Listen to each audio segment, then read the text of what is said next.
Minister, thank you for your time. Can I just clarify, was today just about listening for the government, or did you actually put forward some reform options to discuss as well? Well, today was very much about listening, and it was about understanding those areas where the leaders of the Reform Summit, the National Reform Summit, had been able to achieve some consensus. And I guess our big learning out of today is that there is a broad consensus around the need that in Australia we need stronger growth, that we need to be more productive, that we need to be more innovative, and that we need to be more competitive internationally. And I want to go to those goals. But my understanding is there were some scenarios worked through. Well, I mean, obviously we touched on a range of areas when it comes to how we can strengthen the economy, how we can strengthen opportunity for people to get ahead. We did talk about innovation particularly, and we spent quite a bit of time on that. We did talk about how we can lift workforce participation, how we can improve arrangements for retirement income. So we did go into some specific policy areas, but today from our point of view it was really a matter of listening and understanding better those perspectives from the various leaders. But did that also include some tax scenarios as well? I mean, the government, if your question is whether the government today put some proposals on the table, no, we didn't. I mean, the government today very much was in listening mode. No, but just to facilitate the discussion, was there talk about if we did this with the GST and that with income tax?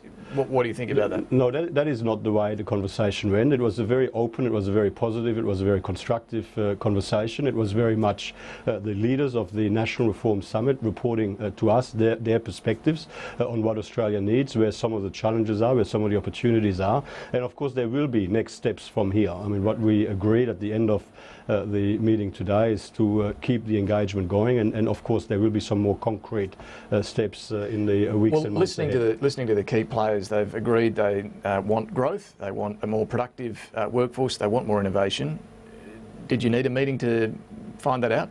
Well, I mean, it might sound obvious, but you know, it is quite important to actually get agreement on the fundamentals. And obviously, there was some discussion around the possible avenues to achieve stronger growth, to achieve a more productive economy, to achieve better innovation. Such as what? So, well, it was a matter really of fleshing out the different perspectives, and all of the individual participants in the conversation this morning, of course, have already been out there. Will no doubt continue to be out there and put it eloquently in their own words. I mean, it's not for me to speak on their behalf, but from the government's point of view, we found today's exercise very valuable.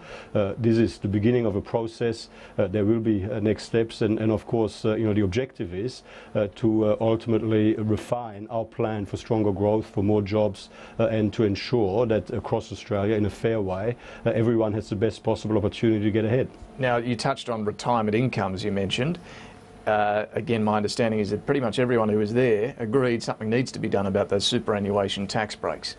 Well, we didn't, again, we didn't put any specific proposals on the table. What our commitment was is not to take anything off the table, to have an open conversation about the tax system as overall and how the tax system can best contribute to stronger growth. But they all agreed on this, didn't they? Well, and everybody agreed that we needed to keep everything on the table in terms of how can we facilitate stronger growth, a more productive economy, more innovation, and of course, you know. But I'm just asking about this specific. On superannuation, there was agreement amongst everyone, I'm not saying the government, but all the groups that were there all agreed something needs to happen on that. Well, there was agreement among everyone not to take anything off the table and to keep the conversation going. I know you're very keen for me to lock the government not the into government. a particular course of action. I'm just wanting you to confirm that everybody you spoke to today wants you to do something on this. Well, everybody agrees, and I think there is a variety of views, I've got to say, but everybody agrees that we need to ensure that we've got adequate retirement income arrangements for that people, as they go through life, as they age and as they approach retirement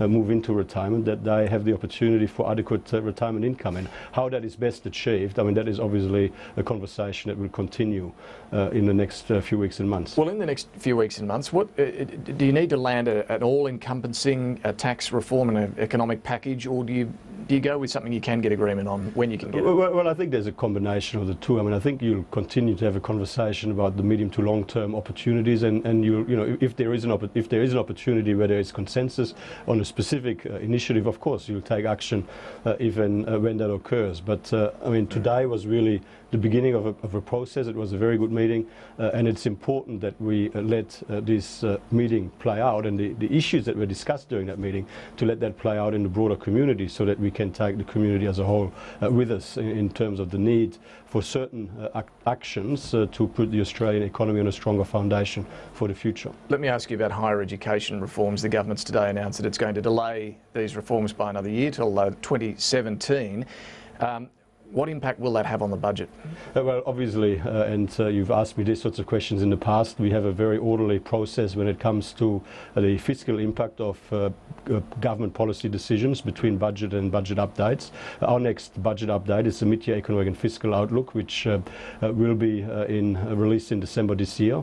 Any decision that the government makes that has an impact on the budget bottom line has to be fully offset by a decision to make up any negative impact on the budget bottom line. What does today's decision cost? How much? Well, and that'll all be revealed in an orderly fashion in the mid-year economic and fiscal outlook, together with the alternative measures to ensure that the budget bottom line doesn't get negatively affected. My reading of the budget papers this year and last year suggested it was going to save about $400 or nearly $400 million in the first year. Well, delaying it would cost that much? Again, I mean, obviously there's always swings and roundabouts in any budget. There are always decisions that are made between budgets and budget updates. Between now and MYEFO later this year, we will be obviously making the necessary decisions to ensure that any increased spending or any reduced savings is reflected with increased savings in other areas. So you'll have to find another saving? Well, that is always, the situation has always been thus. I mean, obviously since the budget there's a range of areas where there has been the need for higher priority expenditure, or where there has been a change in the opportunity to save. Do you accept, though, that, I mean, we spoke earlier this week, you've been critical of Labor for every budget black hole they create, and they made a higher education announcement. You said, where's the money coming from?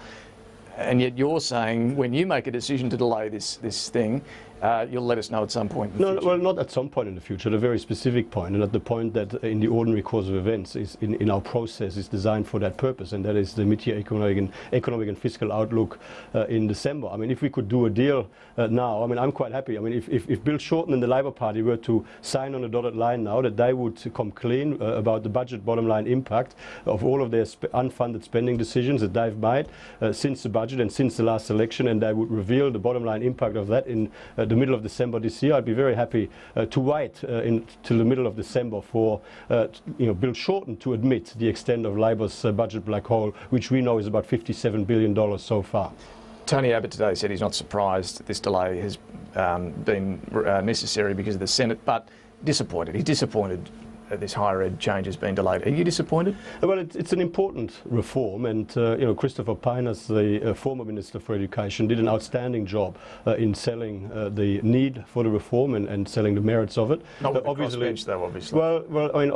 Well, I mean, overwhelmingly, the higher education sector was on board with the reforms that Minister Pyne put forward, and in the end, if we want to have a world-class university sector, and of course we do, if we want students in Australia to have access to the best possible higher education, then we do need to continue to go down this path. But obviously it wasn't realistic with January 2016 fast approaching to stick to the original timetable, and that is the announcement that Senator Birmingham has made today. But the intention, of course, is to continue to pursue reforms which will help our university sector be even more competitive internationally, continue to be among the best universities in the world, and that is ultimately what we want to achieve. More broadly, I mean, this was a centrepiece of your first budget, your 2014 budget. You are the last man standing who was part of that economic team as Finance Minister. But again, Tony Abbott today strongly defended that budget. He said it was bold, it was brave,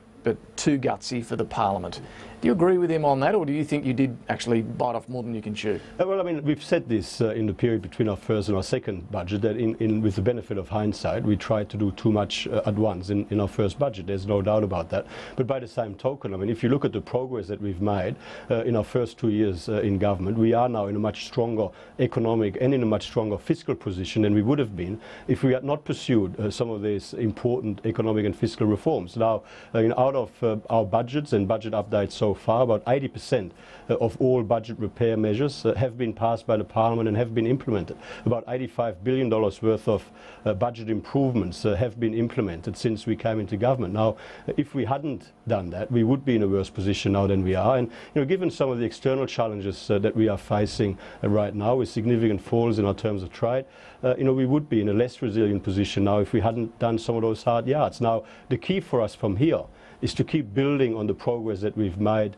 over the past 2 years and to keep putting ourselves on a better trajectory for the future. I mean, in the end, it's the forward trajectory that matters if you want to get yourself in a better destination. Final question. Senior Liberal in WA, have there been many Liberal Party resignations in your state? Look, I mean, I think that the change has obviously been well received. I think that the government is performing well. Look, there's no kidding. Obviously, the sort of change that has occurred, going through that process, is traumatic, and it's a difficult transition for some. But all of us who are in the Parliament, all of us who are in government, we have a job to do. We have a responsibility to our country. We have a responsibility to provide good and effective government. And as Liberals, we have a responsibility to do everything we can as a team to win the next election. That's what I'm dedicating myself to as part of the Turnbull government, as part of the team. And obviously, I would like to see Liberals around Australia joining with us in this very important mission. And have there been any resignations in your state? I'm actually not aware. To be really truthful, I'm actually not aware. Okay. And Tony Abbott, does he have a contribution to keep making?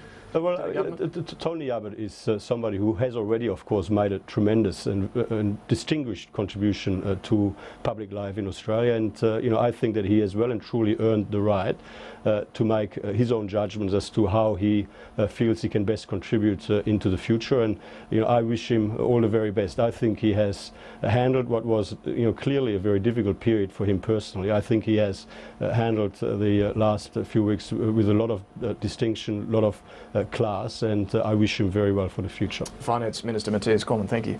Good to talk to you.